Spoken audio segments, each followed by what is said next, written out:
Your drink, ma'am. Thank you. This looks perfect.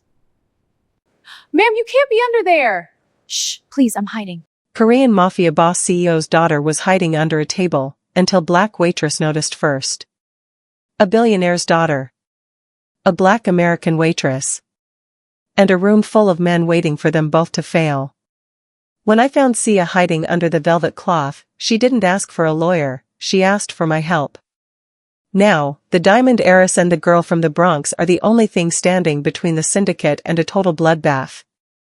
How did an invisible waitress become the only person a mafia princess could trust? And what happens when the most dangerous CEO in Asia realizes his daughter is missing? If you're ready to see how two women from different worlds take down an empire, hit that subscribe button right now and turn on the bell. You won't believe the secret Sia is carrying. Let's get into the story. The Empire Club was dripping in gold, but all I smelled was the copper of blood. My name is Zener. I moved to Macau to escape the noise of the Bronx, only to find myself in a room where silence was a death sentence. I was clearing the VIP table when I saw her. Sia, the CEO's only daughter, was curled into a ball beneath the tablecloth. She wasn't just hiding, she was holding a blood-stained phone like a shield. When our eyes met, she didn't see a waitress. She saw a lifeline. She whispered 3 words that changed everything: "He's watching us."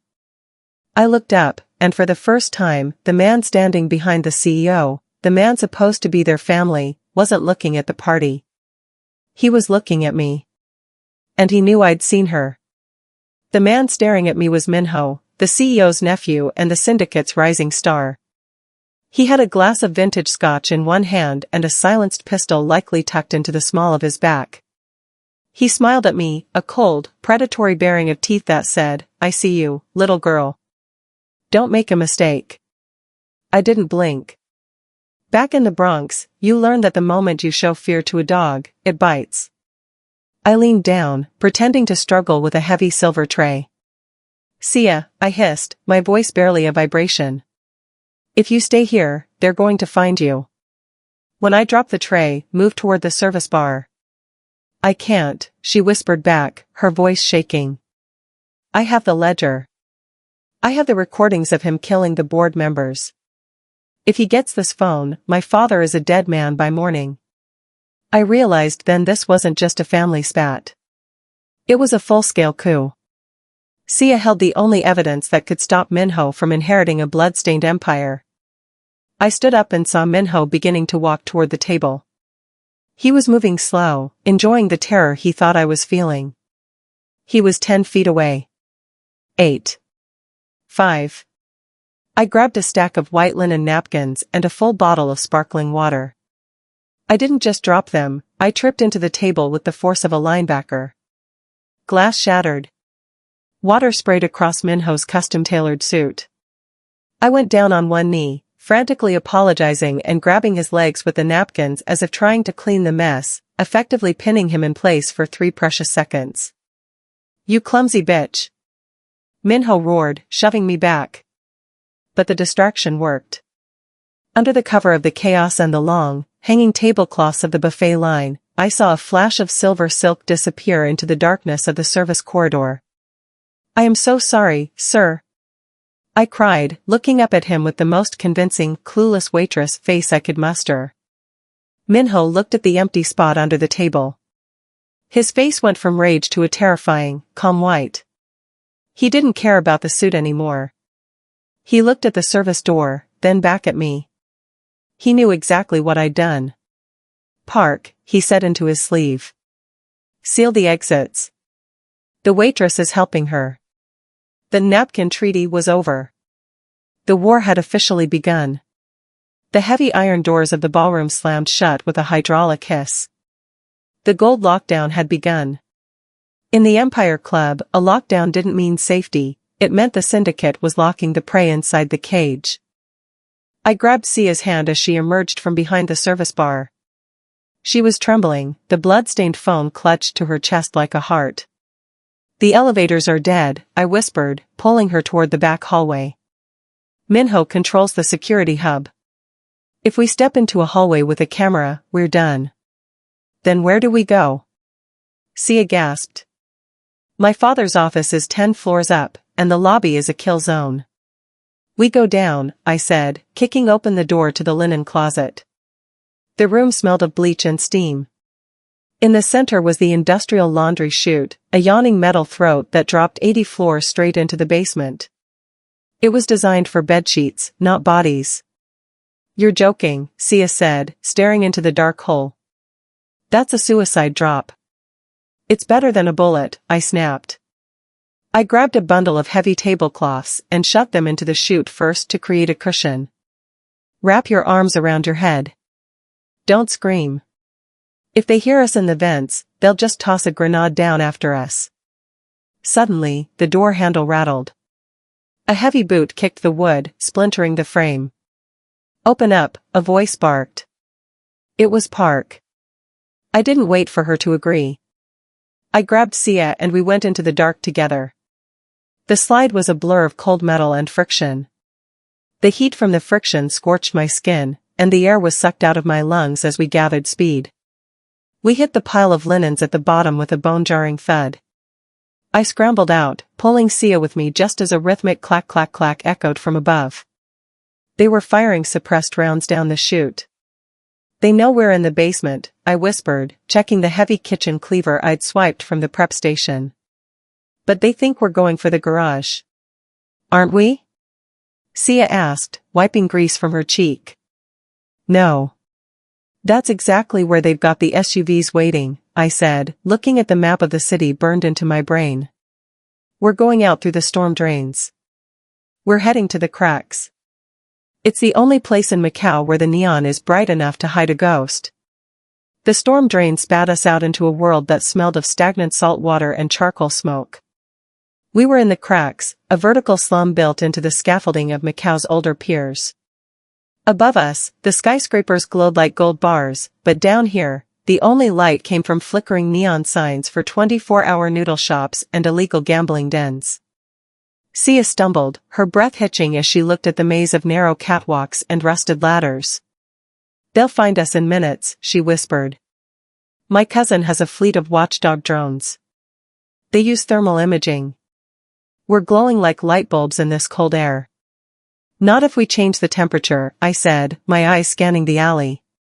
I spotted an old industrial steam vent pouring white vapor into the street. I grabbed a discarded tarp and pulled Sia under it, dragging her toward the vent. Under here.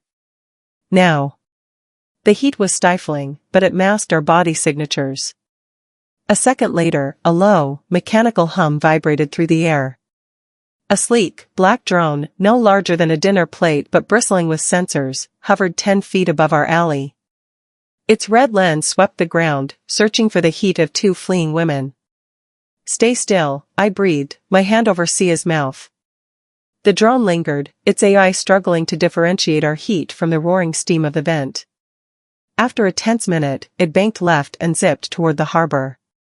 How did you know that would work? Sia asked, her eyes wide. In the Bronx, we call that disappearing in the smoke. But we can't stay here. Minho knows I'm a local. He'll start paying the street gangs to look for us. We need to get to the lower deck, it's a dead zone for electronics. As we moved, the watchdog drones multiplied. I could hear them clicking like mechanical insects above the rooftops. I led Sia through a crowded night market, grabbing 2 oversized, grease-stained ponchos from a trash bin and handing her one. Cover your head and keep your eyes on my heels, I commanded. We wove through a crowd of laborers and tourists, but as we reached the entrance to the lower deck, a high-pitched siren wailed from the drones above. A localized EMP pulse had been authorized, they were shutting down the grid in this block to force everyone into the open. The lights went out. The crowd panicked. And in the sudden darkness, I saw the red laser sights of a syndicate hit squad painting the walls at the end of the alley. Zenner, Sia whimpered, clutching the phone. They're closing in. I pulled the kitchen cleaver from my waistband, the cold steel feeling heavy and real. Let them come. They think they own the city, but they don't know the cracks like I do. The air in the lower deck was thick enough to chew. I led Sia through a door disguised as a rusted shipping container and into the belly of the pier. This was Jax's domain, a graveyard of old hardware and glowing monitors that smelled like burnt copper and cheap energy drinks. "Jax! Get your head out of the code!" I yelled. Jax, a man who looked like he hadn't seen the sun since the turn of the century, spun around in his swivel chair. He was about to snap at me until he saw who I was trailing. His eyes went from Sia's face to the glowing monitor on his desk, and his jaw dropped. "Zener, what have you done?" he whispered. He turned his screen toward us. It wasn't a news report. It was a dark web broadcast streaming to every burner phone in Macau. 50 million? I breathed, the number feeling like a physical weight. Minho isn't playing around. He's turned the whole city into a hunting ground. "It's worse than that," Jax said, his fingers trembling as he reached for a heavy pistol on his desk. "That broadcast didn't just go to the syndicate. It went to the ghosts, every street rat, debt collector, and desperate soul in the cracks. Right now, there are 500 people outside that door who would kill their own mothers for a fraction of that money." Suddenly, the monitors in the room flickered. Jax's security cameras showed shadows moving in the alleyway, people with machetes, lead pipes, and makeshift zip guns. The ghosts were no longer hiding, they were congregating. "Jax, listen to me," I said, stepping between him and Sia. "That bounty is a lie. Minho is broke, he's using the syndicate's emergency reserves. If he pays that bounty, the board will execute him. Nobody is getting paid. I have the proof." Sia stepped forward, holding out her phone. "The encrypted ledger. If we can upload this to the main server, the bounty will be cancelled and my father will regain control. But I need a high-gain antenna to break through the jammer." Jax looked at the screen, the $50 million, then he looked at me. I saw the struggle in his eyes. He'd been my friend for 2 years, but 50 million was enough to buy a new life on a private island. "Zener," Jax said softly, his hand tightening on the gun. "That's a lot of money." "It's blood money, Jax," I countered, my hand sliding toward the cleaver in my belt. "And you know as well as I do, the syndicate doesn't leave witnesses. If you turn us in, you're just the next body in the harbor." A heavy thud echoed against the metal door. Then another. The ghosts were starting to kick it in. Jack stared at the door, then at the gun, and finally at me. He let out a jagged breath and slammed the pistol into its holster. 10 times the bounty? "Zener, you always did bring the most expensive trouble to my door." He lunged for the server rack. "I'm in." But the syndicate's ping wasn't just a search, it was a lock. "They've leaked my location to every ghost in the district. We have 3 minutes before this place is a tomb."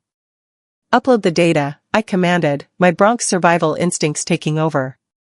"Sia, get behind the cooling racks. Jax, don't stop typing until that signal hits your father's phone." I looked around the room. I was outgunned and trapped. But Jax was a paranoid hoarder. Under a tarp in the corner, I found a crate labeled property of the Macau Police Department. I pried it open with my cleaver.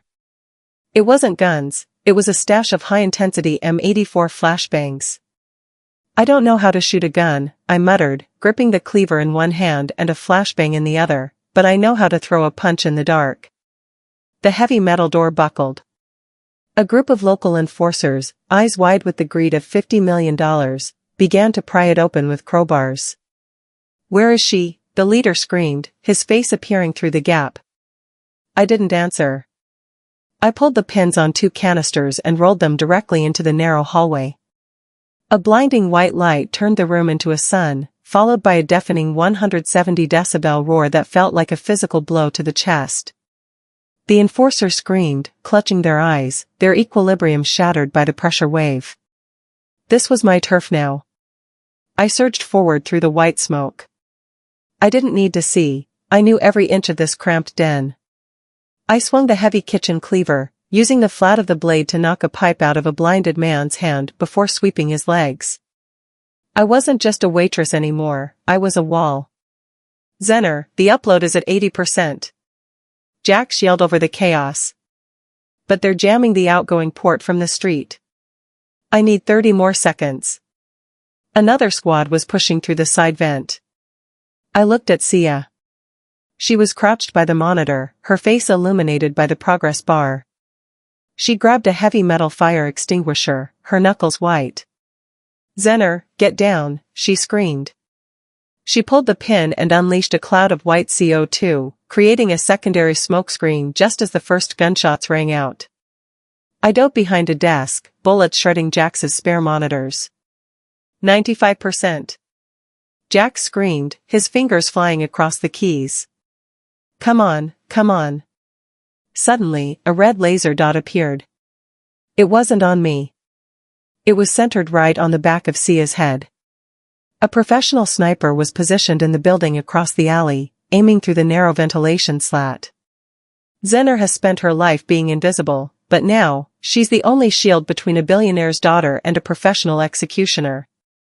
The upload is seconds away, but the price of success might be Zener's life. Is loyalty worth a bullet? If you're rooting for the girl from the Bronx to survive the night, hit that like button right now and subscribe so you don't miss the heart-stopping conclusion. Comment shield if you think Zener will make it out alive. I didn't think so. There was no time to calculate the odds or the cost of my life in Hong Kong dollars. I saw the red dot settle on Sia's temple, and the world slowed down to the frantic beat of my own heart. I lunged.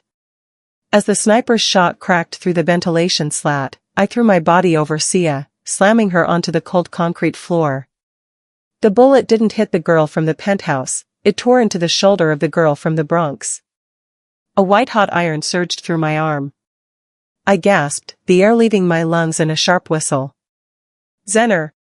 Sia screamed, her hands catching me as I slumped against her.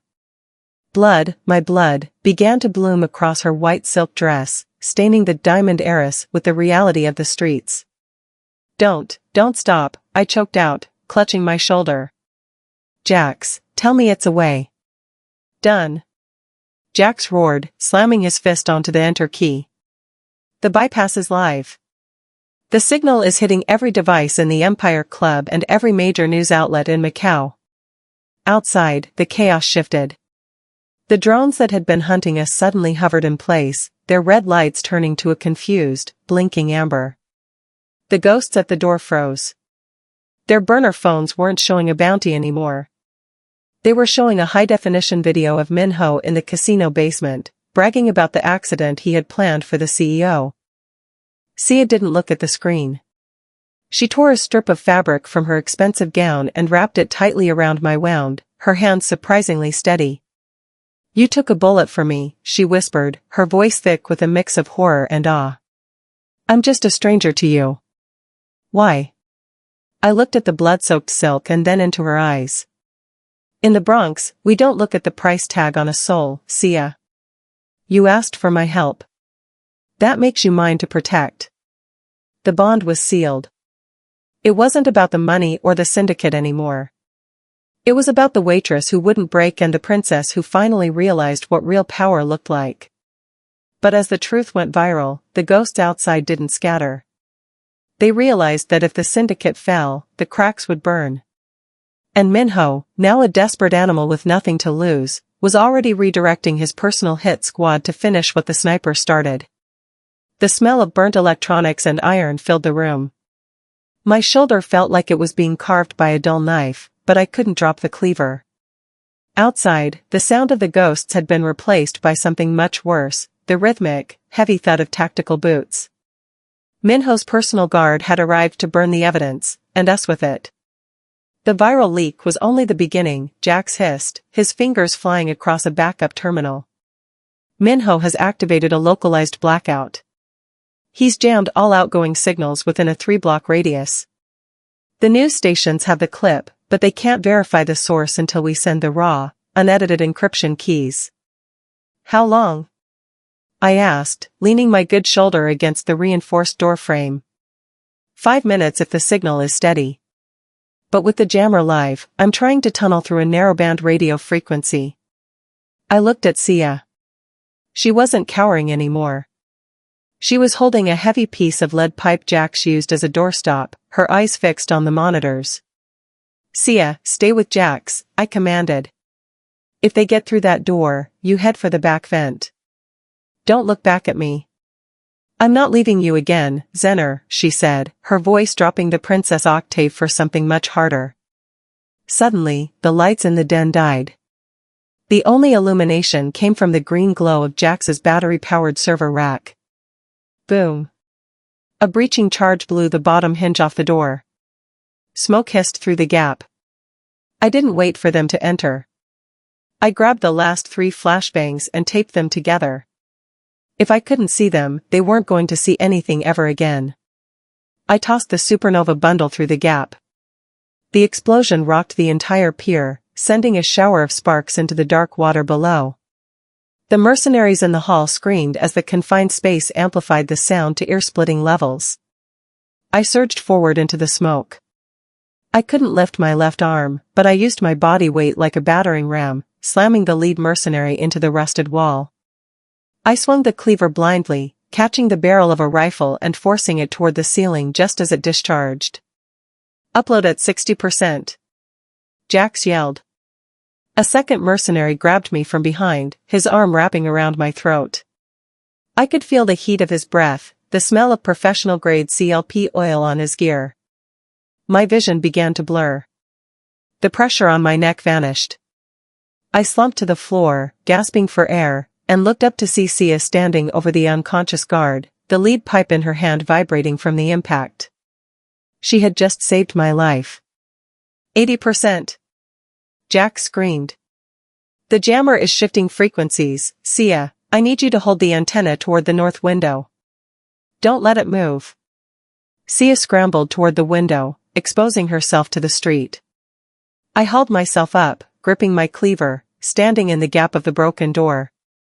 I was the last line of defense, a wounded waitress from the Bronx standing against the most expensive soldiers money could buy. 99%, 99. Jax's voice was a frantic whisper. Sia stood by the window, her silhouette framed by the flickering neon of the cracks, holding the antenna steady while bullets chipped away at the brickwork inches from her head. "Done." Jax screamed. The progress bar hit green, and the raw encryption keys surged through the narrowband frequency like a lightning strike. The music at the Empire Club had already stopped, replaced by the low hum of confused whispers. CEO Ji-hoon sat at the head table, his face a mask of iron as he watched the viral footage of his nephew on his personal tablet. Minho stood across the room, his hand on his weapon, sweating under the weight of 1,000 accusing eyes. "It's a deep fake," he shouted, his voice cracking. "My uncle is being manipulated by a common waitress." Suddenly, every phone in the room chimed in unison. It wasn't a grainy video this time. It was the raw ledger, a digital paper trail of offshore accounts, hit contracts, and the exact GPS coordinates of the hit squad currently attacking Jax's den. Ji-hoon stood up. The power in the room seemed to shift toward him like a physical tide. He looked at his head of security, who had been secretly siding with Minho. "The waitress didn't manipulate me," Ji-hoon said, his voice echoing in the sudden silence. "She showed me who my family truly is." He raised a single hand. In the syndicate, that gesture was the cleanup order. Within seconds, the ballroom erupted into a calculated, silent storm. The guards who were still loyal to the CEO moved with surgical precision.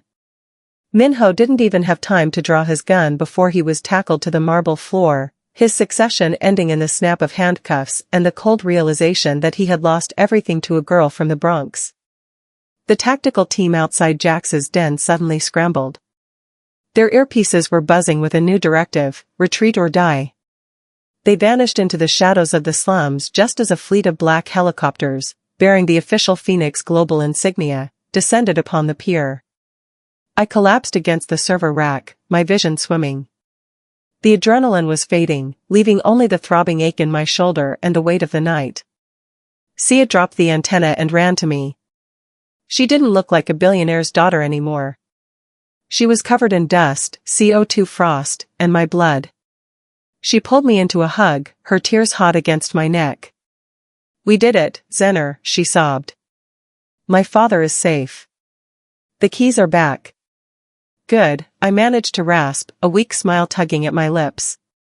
Because I'm definitely putting in for overtime on this shift. As the heavy doors of the den were pried open by the CEO's elite recovery team, Ji-hoon himself stepped into the grime of the tech den. He looked at the chaos, the spent flashbangs, and finally at the two of us. He didn't see the waitress and his daughter. He saw the survivors of a war. 1 week later, the neon lights of Macau burned just as bright, but the hierarchy beneath them had been scorched and rebuilt. The Empire Club was closed for renovations, a polite way of saying the forensic teams were still scrubbing Minho's influence from the walls. I sat on a terrace overlooking the South China Sea, not in a polyester waitress uniform, but in a custom-tailored black suit designed to hide the tactical harness beneath it. My arm was in a sleek, carbon fiber sling, a reminder of the night I stopped being a ghost. The door behind me opened. It wasn't a manager coming to yell about a slow table. It was Ji-hoon. The CEO stood beside me, looking out at the city he had nearly lost. The board of directors wanted to give you a medal and a quiet flight back to New York, he said, his voice like gravel. They think a waitress with a cleaver is a PR nightmare. And what do you think? I asked, meeting his gaze. I think the board is composed of men who have never bled for anything, he replied, sliding a heavy, black dossier across the table. My daughter refuses to leave her room unless you are standing outside the door. She doesn't trust the syndicate guards. She doesn't trust the police. She trusts the woman who chose a bullet over a bounty. He opened the dossier. It wasn't a severance package. It was a contract for the head of personal security for the Kong family. The salary had enough zeros to buy the apartment building I grew up in back in the Bronx. You'll be more than a bodyguard, Zener, Ji-hoon continued. You'll be the shadow they never see coming. You know the streets, you know the cracks, and you know how to be invisible. In this city, that makes you the most dangerous person in the room. Just then, Sia walked out onto the terrace. The diamond heiress looked different. Her movements were sharper, her eyes less afraid. She looked at the contract, then at me, and gave a small, knowing nod. We were no longer just a waitress and a princess. We were the new power dynamic of Macau, the two women who had survived the cleanup and came out holding the keys to the kingdom. I picked up a pen and signed my name. The Bronx was a long way away, but as I looked at the city lights, I realized I hadn't just found a job. I'd found a purpose. Check the perimeter, I said to the earpiece tucked into my collar, my voice steady and cold. The Empress is moving. Let's make sure the path is clear. The waitress was dead. The Guardian had arrived. From the service entrance to the inner circle, Zener's journey is proof that the people the world ignores are often the ones they should fear the most. What would you do if you found a billionaire's secret under your table? Would you run for your life, or would you take the risk to change it forever? If you loved the story of Zener and Sia, make sure to smash that like button and subscribe for more high-stakes stories every week. Drop a comment with loyalty if you'd take the bullet, or the Bronx if you loved Zener's hustle. Thanks for watching. Would you risk everything for a stranger? If it meant everything. That's the invisible becoming unstoppable.